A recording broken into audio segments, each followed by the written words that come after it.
Halo guys, saat ini kita akan membahas dengan video pendek tentang ayam kita yang ngoroknya membandel.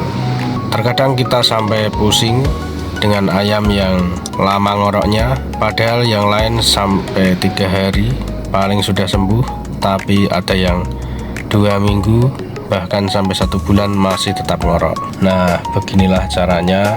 Ini tidak penyiksaan, tapi ini adalah pertolongan buat ayam untuk bisa sembuh dari ngorok. Ini kita caranya adalah mengikat kakinya dan kita gantung ayamnya.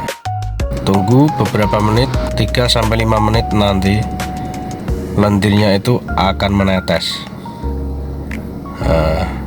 Beginilah penampakannya.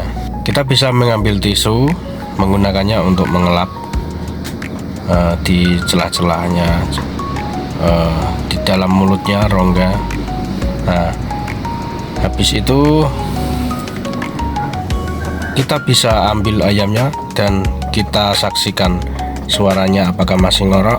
Nah, sekarang sudah aman, langsung ngoroknya hilang guys.